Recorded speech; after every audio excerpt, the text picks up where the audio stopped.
তোমরা সবাই জানো মাম্মামের কিছুদিন ধরে শরীরটা খারাপ ছিল। সে তার দরুন ওয়েটটা অনেকটাই কমে গেছে। প্রতিদিন মাম্মামকে একটা করে কলা দিই, কিন্তু তাতে ওর ওয়েটটা বাড়ছে না। সেই কারণে আজকে একটু অন্যভাবে কলাটা ট্রাই করলাম। প্রথমে কলাটা পিস পিস করে কেটে নিলাম, তারপরে একটু মাদার ডেয়ারি দুধ জল দিয়ে মিশিয়ে গরম করে রেখেছি। তোমরা চাইলে এখানে ফর্মুলা মিল্কও অ্যাড করতে পারো। এরপর কিছু ড্রাই ফ্রুটস আগে থেকে ভিজিয়ে রেখেছিলাম, কাজু, কিশমিশ, আমন্ড আর খেজুর। সেগুলো ভালো করে ধুয়ে নেব। কাজুটা আর কিশমিশটা তুলে দিলাম, আর এদিকে খেজুরের ওপরে যে একটা শক্ত অংশ থাকে না, ভিজে গেলে এটা নরম হয়ে উঠে আসে। এগুলো অনেক সময় বাচ্চাদের গলায় আটকিয়ে যায়, সেই কারণে এটা খোসাটা ছাড়িয়ে দানাটা বের করে খেজুরটা দিয়ে দেবো। আর এদিকে আমন্ডের খোসাটা ছাড়িয়ে নেব। ব্যাস, দিয়ে সব কিছু একসাথে ব্লেন্ড করে নেব।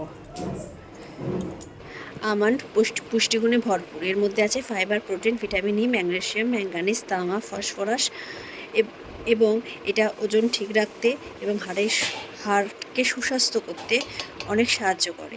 এছাড়াও আমি এখানে ব্যবহার করেছি খেজুর, যা ওজন বাড়াতে অনেক সাহায্য করে। এছাড়া কলা তো আমরা সবাই জানি একটি পুষ্টিকর ফল। এর মধ্যে প্রচুর পরিমাণে আছে শর্করা, ভিটামিন এ, বি, সি ও ক্যালসিয়াম, লৌহ এবং পর্যাপ্ত পরিমাণে খাদ্য শক্তি রয়েছে। আর তোমরা সবাই কি জানো, কলাকে ফলের রানীও বলা হয়।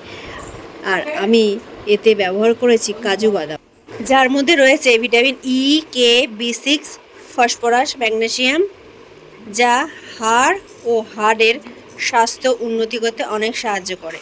এছাড়াও এর মধ্যে ব্যবহার করেছি কিশমিশ, যার মধ্যে রয়েছে অ্যান্টিঅক্সিডেন্ট, ভিটামিন, ফাইবার, খনিজ সমৃদ্ধ, যা হজম শক্তিকে উন্নত ঘটাতে পারে এবং রোগ প্রতিরোধ ক্ষমতা বাড়াতে পারে। আর এছাড়াও এর মধ্যে আমি দুধ ব্যবহার করেছি। দুধের উপকারিতা সম্পর্কে সবাই জানে, সেটা না বললেও চলবে। এটা খাওয়ার পর মাম্মামের রিয়াকশনটা তোমরা নিজেই দেখে নাও। টেস্টি ছিল?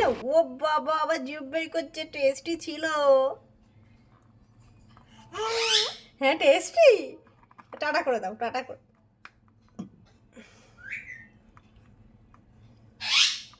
খুব টেস্টি ছিল। ভিডিওটা ভালো লাগলে লাইক, কমেন্ট করো, আর পরবর্তীকালে যাতে ভুলে না যাও তার জন্য ভিডিওটা শেয়ার করে রেখো। সবাই ভালো থেকো, সুস্থ থেকো। আবার একটা নতুন ভিডিও নিয়ে তোমাদের সামনে হাজির হবো। আজ আসি।